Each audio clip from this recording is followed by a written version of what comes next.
name is Sam. Thanks for checking out this video. If you get to the end and liked it, then hit the like button, the subscribe button, and the bell notification button. I'm sorry if I look a little bit like red. I just came back from my city's pride thing. It was like mostly all outside. Well, the bouncy castles were outside, and that's where the police cars were when they were making the whoop whooping sound. So that's where I was for most of it. And I'm an introvert, like hermit. I don't normally ever leave my house, let alone like go voluntarily into the sun and do stuff. So I don't know, I think I'm like all red and my face doesn't know, like my skin just doesn't know what to do with it. Anyways, this is a little bit of a slower reading week for me. I attempted 4 books, finished 3, and these are the ones that I did that with. So first off, I picked up This Mortal Coil by Emily Saveda. I wasn't sure what to expect from this. I heard a lot of, like, I loved it or I hate it. But I feel like that's pretty common now with, like, sci-fi dystopians. So I wasn't totally sure what I was getting going into it. And, like, I look at the cover, and the cover's really nice. I really like this cover. But it didn't really give me, like, I went in and was like, okay, this isn't what I was expecting when I saw the cover. So this is set in a kind of Earth, and like after like widespread like illnesses cause everyone to basically have to go underground in a bunker situation, this sort of like science medical company comes and like starts monopolizing all these like treatments for all these illnesses, but you have to like live under their rule basically. Like essentially think of yourself as like a mobile phone and you can download apps, but like people make like fake versions of apps all the time, right? Or even just think of it as like a Keurig coffee machine. Like there are things that like, you know, Timothy's or Van Hoot are like Keurig certified, and then there's other K-cups that are not like Keurig certified, but they just call themselves like single serve coffee cups, but they do the same thing. It's like that with the human body with like apps. So in order for you to get access to a lot of the like preventable or like not preventable diseases, in order for you to get access to all the treatments and medicines you would need to survive this time period with all these plagues and illnesses and everything going around, you have to give up, like wipe out all those like third-party apps, which are keeping some people alive, and it's just a weird messed up situation. So our main character's father is a scientist who left working for this big company. He didn't want to work for them anymore. He left under difficult circumstances, and it starts off with something big has just happened and he knows he's going to be dragged back, and literally they like ransack his house and drag him back to the company.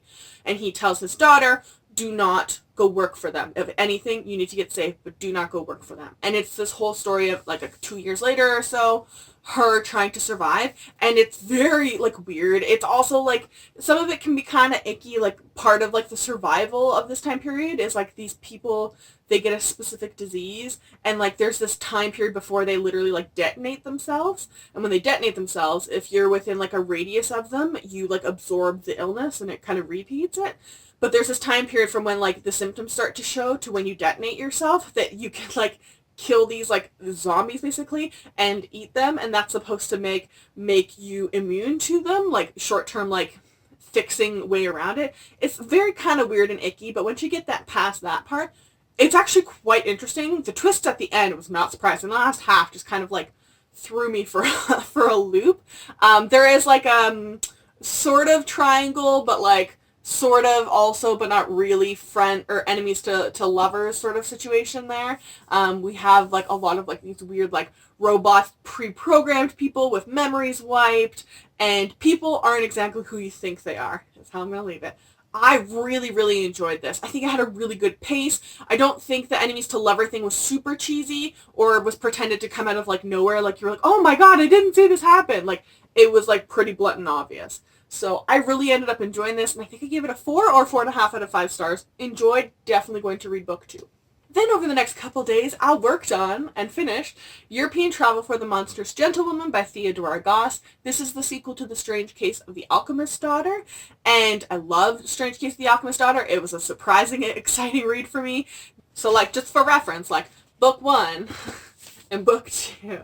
So I'd say it's over maybe 2 to 3 times bigger. So it's got all of the main cast of the first book, all of these literary figures. Basically, like if you can think of like a dark Victorian-y kind of era literary figure that has anything to do with science a lot of the time, they've taken them and given them daughters, and those daughters have been like messed with scientifically in experiments. So this starts exactly where book 1 ended off. Not everything from book 1 is dealt with, and not all of the people are dealt with.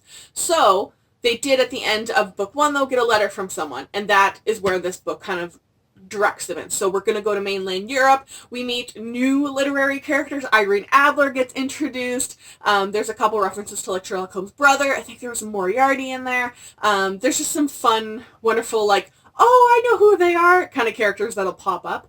In addition to the already pretty large, extensive cast. But they're all names that we know and recognize, so it's pretty easy to keep them all separated. I think my real love of this book was the author took time to plot this out and think how she was going to use her time and her space wisely. So it does look big, but honestly, it doesn't drag. She just doesn't do time jumps the way a lot of books will do. You know, if they're like, I don't know what to put in between here and then, but I need them to get to this point, but there needs to be time space for this reason. This doesn't do that. It literally walks us through like, oh, okay, we're leaving mainland Europe. Okay, these are the steps, and it's all of the cast characters have to go through different steps. And sometimes they're not all geographically together, so we get the POVs from all over the place. There's no skipping of 4 months or 2 days or whatever. It literally is like the full story of how they get to mainland Europe, they have to save someone, and they need to travel other places. So that is why it is as thick it is. There's no big time jumps, and there's so much happens. There's just a lot of cast and characters.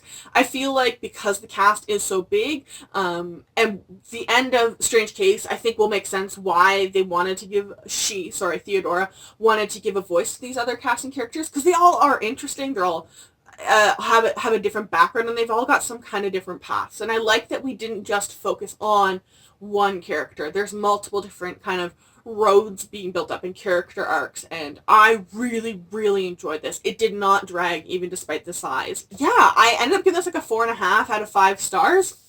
I really couldn't find anything wrong. There was just something like missing, I guess, for me to give it the full 5 stars, but it's really, really, really good. I loved it. Then I worked on Sorcerer to the Crown by Zen Cho. This book was like a hardcore hyped up to me by so many people, and I feel like it had a lot of potential. It's set in a different version, I guess, of Britain, where there's a sorcerer in Britain, and, well, there's all over the places, but it focuses on one in Britain, and there's not enough magic for everyone in Britain right now, and he's supposed to be in charge of it, but he finds out there's like a gap in this world between his Britain and the fairy world where they normally get a lot of the magic, and it's been blocked, and he's trying to figure out why.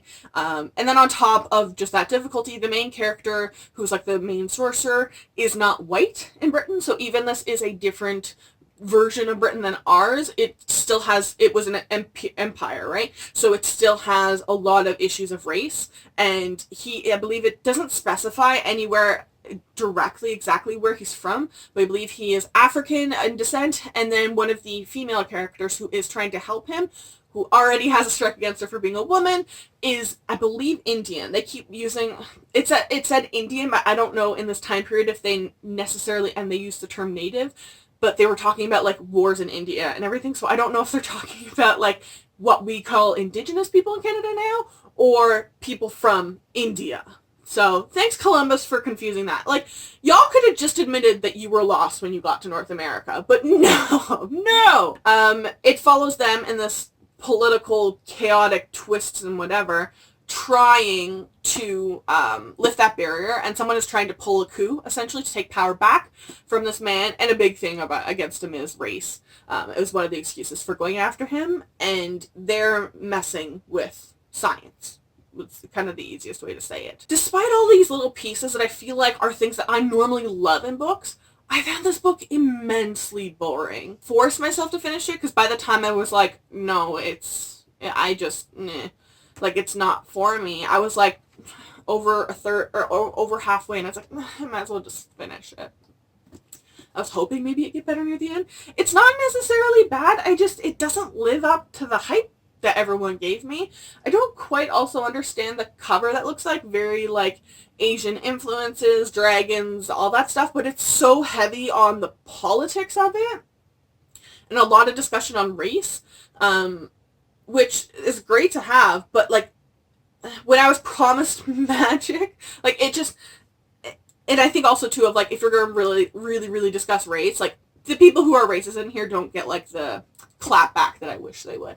I know it's Britain in a different time period, in a different world, but still, high key would love that. So This, unfortunately for me, just didn't work. I ended up giving it a 2 out of 5 stars, I believe. I won't continue on with the series. You have to, like, get me involved, like, be invested in that world or in some of the characters. But, like, I didn't get any of that, unfortunately. It was just slow with lots of politics and nothing else to kind of keep me going. And unfortunately, the week just kind of, like, slowly declined. I ended up this week with The Lost Coast of Amy Rose Capetta, and unfortunately, I did DNF this one. It's take that with a grain of salt, though. I want to explain that. So this book is the spellbinding tale of 6 queer witches forging their own paths, shrouded in the mist, magic, and secrets of the ancient California redwoods. So first thing is, like, you have 6, I think it's all 6 of them, have a POV. I got to page 130, let me double check, 39 before I kind of just threw in the towel. So almost about halfway, over a third, I'd say. I wanted to like this book, okay? I picked it up despite the fact that it is magical realism. Magical realism is not a genre I generally enjoy. I can't get into those. It seems weird that I'm like, okay, just commit to a contemporary or a fantasy. What is this weird in between?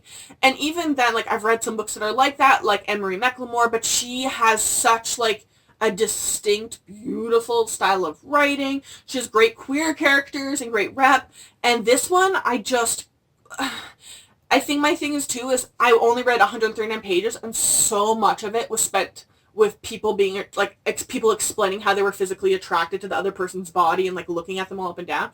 I can't stand it when books, like, that was such a heavy focus of that. It was just so romance heavy. And I think on top of that, like, it was written in a very romantic-y way, like the language and the vocabulary. I just really struggled with that, on top of it being magical realism, and on top of the weird, like, people missing. I just feel like things were hinted at, but I didn't totally understand what the hinting was supposed to mean. And I really struggled even in, like, the first 139 pages. So I decided to not finish this one. If you are a fan of magical realism, though, absolutely give this a try. If you are someone who just wants to read lots more queer rep, give this a try. There are 6 characters. I believe all of them identify as queer in one way or another. I feel bad because this is June, especially with Pride Month. I want to read books by authors who identify in this LGBTQ community, because for so long they weren't published. And then I've tried 2 of Amy Rose Capetta's books, and I haven't really liked either of them. And that's frustrating. So it wasn't for me, but if you like magical realism, give it a go. If you only liked magical realism books because it was like Anne-Marie McLemore kind of writing, this probably isn't a book for you, unfortunately. And then on top of all 4 of these books, I started it yesterday, but it's a short book. I almost finished Lady Childi's Lover, so I'm going to be finishing that on Saturday, and that'll be next week's wrap-up for sure. So those are the books that I read this month. I will link all of these in the descriptions down below. If you've read any of these, let me know what you thought of them. Even if your opinion is different, I'd love to hear it. And make sure to check the description box for all these books linked to their Goodreads pages and all of my social media. If you follow me, I will follow you back.